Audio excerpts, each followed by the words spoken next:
নমস্কার বন্ধুরা, কেমন আছো? আশা করি ভালোই আছো। আমার এই রকমারি ক্রিয়েশনে সবাইকে স্বাগত। আর আমি একটা নতুন রেসিপি নিয়ে চলে এসেছি। তোমরা প্রথম থেকে শেষ পর্যন্ত দেখতে থাকো, আশা করি ভালোই লাগবে। আমি এখানে দুটো ডিম নিয়েছি, আর এখানে পেঁয়াজ আর আলু এভাবে কেটে নিয়েছি। দেখো তোমরা কীভাবে কেটে নিয়েছি, লম্বা লম্বা করে আলুটা কেটে নিয়েছি আর পেঁয়াজটাকে এভাবে কুচিয়ে নিয়েছি। এখানে 3টা পেঁয়াজ আছে, ছোটো মিডিয়াম সাইজের। এখানে দুটো ডিম নিয়েছি, ডিম দুটো এখন সেদ্ধ করে নিব। গ্যাস জ্বালিয়ে গরম জল দিয়ে কড়াইয়ের মধ্যে একটু নুন দিয়ে দিয়েছি, দিয়ে এই ডিম দুটোকে ভালো করে সেদ্ধ করে নিব। সেদ্ধটা বসিয়ে দিলাম। দেখো সেদ্ধটা করে নিয়ে দেখো ডিমটাকে ঠান্ডা করে ছুলে নিয়ে খোসাটাকে ছাড়িয়ে নিয়ে এভাবে কেটে নিয়েছি। কেটে নিয়ে এখন কড়াই বসিয়ে দিয়ে তেল দিয়ে দিয়েছি। তেলটাকে সুন্দর করে গরম করে নেব। এর মধ্যে একটু হলুদ দিয়ে দেবো, একটু নুন দিয়ে দেব, নিয়ে এর মধ্যে এখন কেটে রাখা ডিমটা ভেজে নেব সুন্দর করে। এভাবে উল্টে দিয়ে দিলাম, দিয়ে 4 টুকরো ডিমই এখন সুন্দর করে ভেজে নেব। একদম খুব কড়া করেও ভাজবো না, আবার কাঁচাও থাকবে না।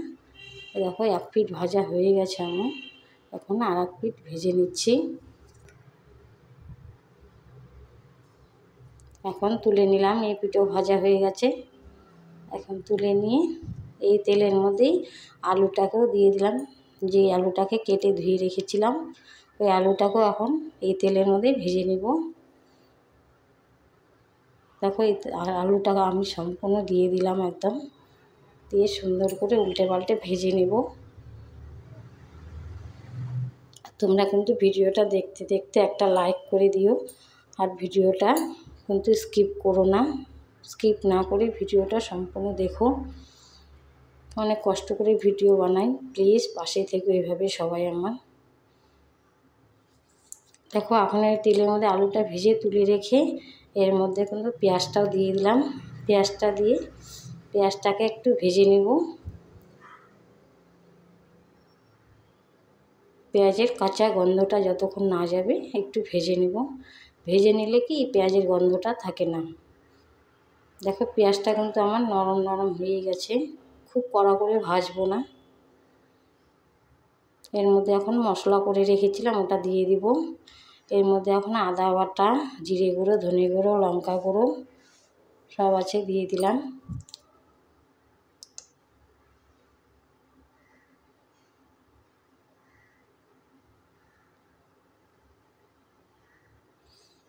এখন কিন্তু গ্যাসটাকে আমি কমিয়ে দিব। বাটিটা ধুয়ে একটু জল দিয়ে দিলাম, যাতে তলায় লেগে না যায়। এর মধ্যে হলুদ দিয়ে দিলাম পরিমাণ মতো, নুনও দিয়ে দিলাম স্বাদ মতো। তোমাদের কিন্তু যতটা লাগবে ততটাই নিবে, আমার যতটা লাগবে ততটাই নিয়েছি। তোমাদের 2টো ডিমের জায়গায় 5টা ডিমও লাগতে পারে, সেই পরিমাণ মতোই সব কিছু নিয়ে নিবে। দেখো এখন লো ফ্লেমে মশলাটাকে সুন্দর করে আমি কষিয়ে নেব।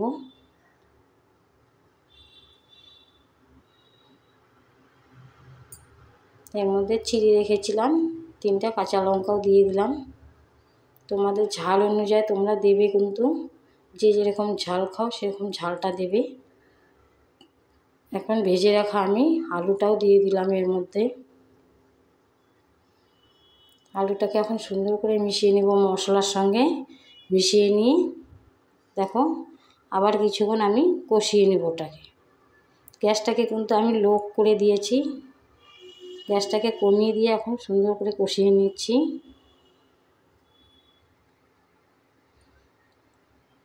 মশলা যে কোনো রান্নায় মশলা যত সুন্দর করে কষাবে, বাড়িয়ে দিলে কি পুড়ে যায়, এদিকে মশলাটা কষানো কিন্তু ভালো হয় না। তার জন্য তোমরা গ্যাসটাকে কমিয়ে দিয়ে মশলা কষাবে, দেখবে অন্যরকম টেস্ট আসে। এর মধ্যে এখন পরিমাণ মতো জল দিয়ে দিলাম। বেশি আমি ঝোল বানাবো না এটাকে, তোমরা চাইলে ঝোল ঝোলও করতে পারো, কোনো অসুবিধা হবে না। দেখো ঝোলটা আমার ফুটে গেছে, কিন্তু আমি ঝোলটাকে একটু ফুটিয়ে নিয়ে এর মধ্যে আর কি ভেজে রাখা ডিমগুলো আস্তে আস্তে ছেড়ে দেব।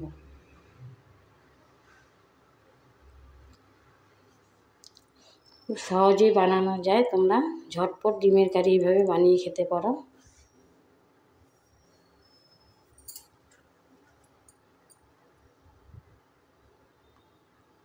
ঝোলটাকে আমি এখন গ্যাসটা কিন্তু বাড়িয়ে দিয়ে অনেকক্ষণ ফুটিয়ে নিলাম। এখন পরে গ্যাসটাকে আমি কমিয়ে দিব।